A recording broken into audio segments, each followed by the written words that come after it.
ever snapped someone's head off simply because you are a sleepyhead? Our fuses can get pretty short when we're sleep deprived. We need dream time therapy to hit reset on our emotions. And without it, look out. Sleep is so much more than rest. You and those around you can appreciate the benefits of good sleep on emotions and mood. I'm Dr. Vickie Petz Kasper. I practiced obstetrics and gynecology for 20 years until I landed on the other side of the sheets as a very sick patient. When my own body betrayed me, I took a handful of pills to manage my disease and another handful to counteract the side effects. My health was out of control. Through surgery, medications, and lots of prayers, I regained my strength only to face another diagnosis. My doctor challenged me to make radical changes through lifestyle medicine. Now I feel great and I want to help you make changes that make a difference. Healthy Looks Great on You podcast takes you to many medical schools so you can learn the power of lifestyle medicine. If you're ready to take control of your health, you're in the right place. Whether you're focused on prevention or you're trying to manage a condition, I'll give you practical steps to start your own journey toward better health, because healthy looks great on you. This is episode 148, The Mood Mechanic, the Work of Sleep. Sleep is hard work. And I don't mean getting to sleep and staying asleep is hard work, though it often is. I mean there's a lot of work that goes on while you sleep. Sleep rebuilds your mental landscape. What happens when you sleep affects your emotions while you're awake. The brain undergoes active processing and healing while you're getting your Z's. Or not, and that's a problem. You need sleep for emotional maintenance. On the Healthy Looks Great on You podcast, we've looked at 4 of the 6 pillars of lifestyle medicine and how they affect mood: food, social connections, substances, and physical activity. They're intricately related, and we haven't even discussed stress because, stress can turn you into the Grinch faster than Cindy Lou Who can ask, "Where are you, Christmas?" And if you missed any of those episodes, there's a link in the show notes, or you can go to my website, www.healthylooksgreatonyou.com, and use the search function and look for Good Mood for Good Food, Move for Better Move, and how caffeine, sugar, and alcohol affect mood. And we looked at social connectedness on the episode about navigating connections during the holidays and from loneliness to belonging. These are don't miss episodes. But today, we're going to look at sleep, and the physiology is absolutely fascinating. So let's start right off the bat by going to mini medical school and learning about how sleep affects mood. Now, don't worry. I'll make it fun so you don't sleep through class. Let's start with sleep cycle basics.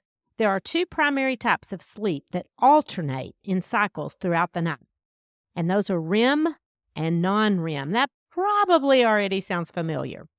REM stands for rapid eye movement, and they each have different functions. Non-REM does the work of physical restoration and recovery, while REM does the emotional processing and cognitive maintenance.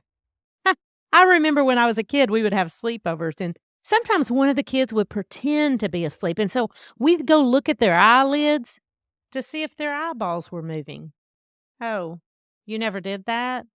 Well, you probably stuck someone's hand in warm water while they were sleeping to see if it made them wet their sleeping bag, so don't judge. But I think we were trying to observe non-REM sleep.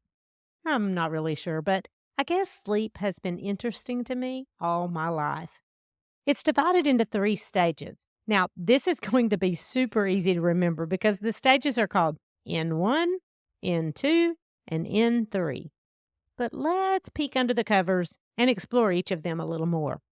Stage N1 is light sleep, and this is a transition between being asleep and being awake, and it only lasts about 5 or 10 minutes. In this stage, your muscle activity slows down, though you might twitch occasionally.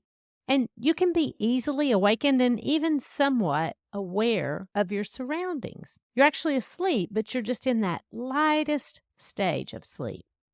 Stage N2 is moderate sleep, and this accounts for about 50% of total sleep time.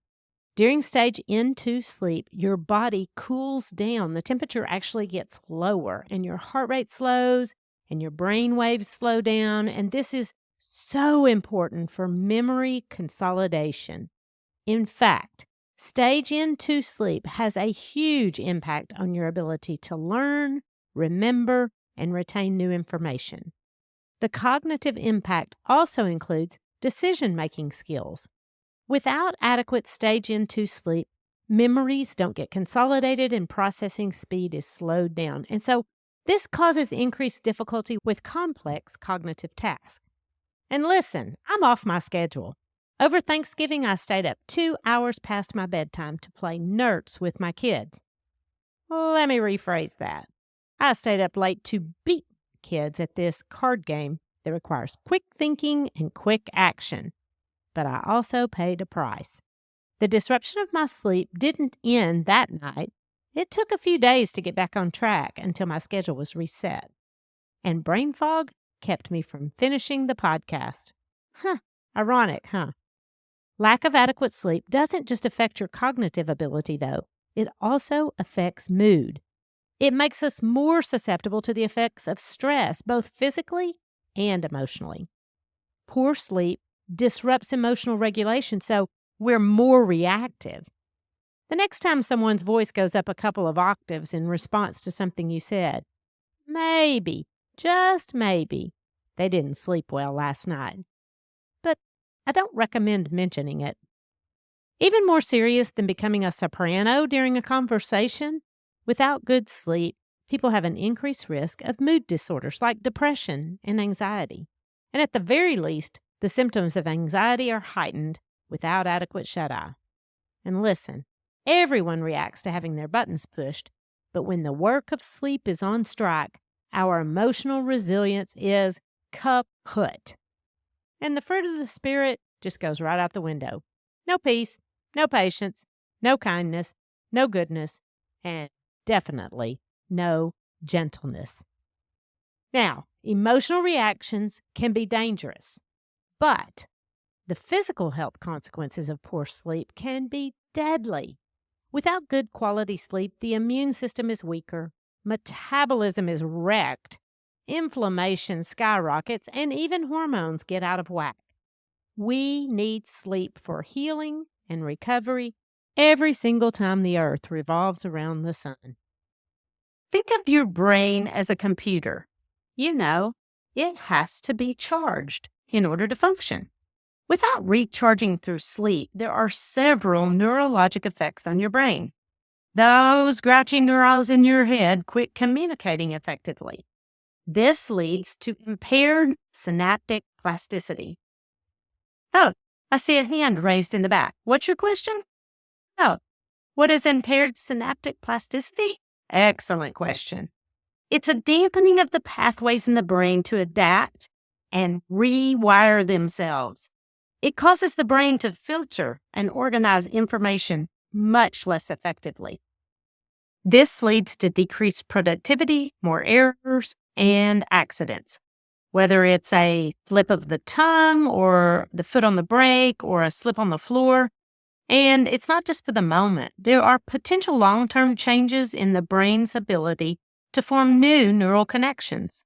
This process is crucial for emotional learning, adaptation, and developing resilience to emotional challenges. And don't we all have emotional challenges? Stage N2 sleep is critical for overall cognitive and physical restoration. Chronic deficiency can lead to cumulative negative effects on mental and physical well-being. Now, before you put your head down on your desk for a little nap, let's move on to the deepest subject, stage N3, or deep sleep. This one is essential for feeling refreshed. And here's the deal. You can't really skip over stage N1 and stage 2 to get there. You can probably guess that this stage of deep sleep is the most restorative. It's harder to wake up during N3. It's so critical for physical recovery, strengthening the immune system, and promoting growth and repair of tissues. You know how they always do road work at night? Your brain kind of does the same thing. And just like highway repair, it's never ending. Now, let's shift gears a little bit and talk about REM sleep. I'm thinking White Christmas. Hopefully you weren't in too deep of a sleep for that to get your attention. You see, dream sleep occurs during REM sleep. You know, I'm dreaming of a white Christmas. Anyway, the brain undergoes a sophisticated process of emotional memory integration. And this just isn't passive storage, but it's an active recalibration of all of your emotional experiences. And as implied by its name, rapid eye movement, the eyes move rapidly beneath the eyelid, and the brain is actually highly active. But the body is temporarily paralyzed. And this perfect design keeps you from hurting yourself while sugar plums are dancing in your head. This part of the sleep cycle is critical for cognitive functions like memory consolidation, emotional regulation, learning, and creative problem solving. I mean, have you ever woken up in the morning and just had a better perspective on things? I certainly have. But while your eyes are dancing, your brain is sorting and processing emotional experiences. And this is what leads us to be more clear-headed and in control of our emotions during the day. And without it, you're probably going to wind up on Santa's naughty list. So how does all this work? Well, that little maintenance crew in your brain goes to work in your prefrontal cortex. When the work of sleep is disrupted, emotional processing is impaired, which causes heightened emotional reactivity and the reduced ability to manage stress. No wonder we get irritable when we're sleep deprived. Even more serious, during this phase of sleep, traumatic or intensely emotional memories are processed. And they're gradually detached from their immediate emotional intensity. So think about that. If they don't get detached, you just keep reliving it over and over with all of the emotional intensity attached. That's miserable. The brain essentially sorts out these emotional experiences and helps reduce their psychological impact. And that prevents us from being overwhelmed, and it keeps us resilient. Now that you understand how this neurochemical rebalancing of sleep has a direct impact on mood, let's step into the lab for a sec and just look at a little bit of sleep chemistry. You see, sleep keeps neurotransmitters and hormones in balance to stabilize mood. Everybody's always worried about their hormones being out of balance. Well, how about trying a good night's sleep? Things like serotonin, the happy hormone, cortisol, the stress hormone, and dopamine, the motivating and pleasure hormone, all get regulated during sleep.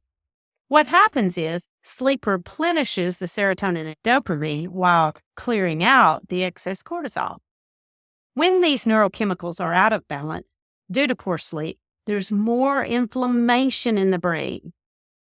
And that can increase anxiety and depressive symptoms. In fact, studies show that chronic sleepyheads are 10 times more likely to experience symptoms of depression. So there's this little cleanup crew in the brain that's supposed to haul all of those inflammatory proteins to the dump. And we call that the glymphatic system. But without good sleep at night, they don't get an opportunity to come in and clean up all those messes created during the day. As a result, there are more mood swings and more mood disorders. And here's the deal. It doesn't take a lot of sleep deprivation to cause a pileup. Even mild sleep deprivation can affect emotions. Just one night of poor sleep can increase negative emotional reactivity by up to 60%. And I'm not really sure how they measure that. Maybe they have a groucho meter or a cranky meter. I don't know, but you get the idea. The bottom line is that sleep is so much more than rest. It's actually hard work. It's an active and very complex process coordinated by the amygdala, which is the brain's emotional processing center, as well as the prefrontal cortex. And that's where we make rational decisions. Or if we're sleep deprived, it's where we make irrational decisions. The brain's nightly housekeeping crew, which occurs most effectively during deep sleep, helps maintain and restore emotional control. It's necessary to reset communication patterns and reduce impulsive outbursts.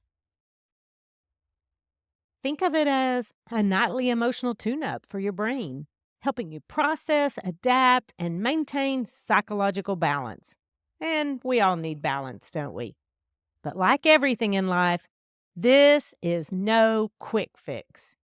Adults go through 4 to 5 complete sleep cycles every night, and each one of them lasts about 90 to 120 minutes. In other words, it takes some time to get there. REM sleep tends to be shorter early on in the night and gets longer as the night goes on. It can last up to an hour. So, if you're feeling big feels that are out of proportion to the situation, take a look at your sleep quantity and quality. Maybe your crankiness is a result of imbalance caused by lack of good sleep, or depression, anxiety, or plain old stress that impacts sleep, which interferes with that critical maintenance that goes on during shut-eye. Are you struggling with this area of your health? If you have trouble with spinning thoughts that keep you from lying down in perfect peace, then grab a sleep freebie from my website. This cheat sheet will help get you started turning off your mind so you can turn on restorative sleep. There's a link in the show notes, or you can just head on over to my website, www.healthylooksgreatonyou.com, and look for the sleep freebie. If you want to feel rested, restored, and refreshed during the day, you need a good night's sleep. It will help you feel in control of your emotions instead of them tricking you into making mountains out of molehills. Getting enough shut-eye is crucial for your health, and healthy looks great on you.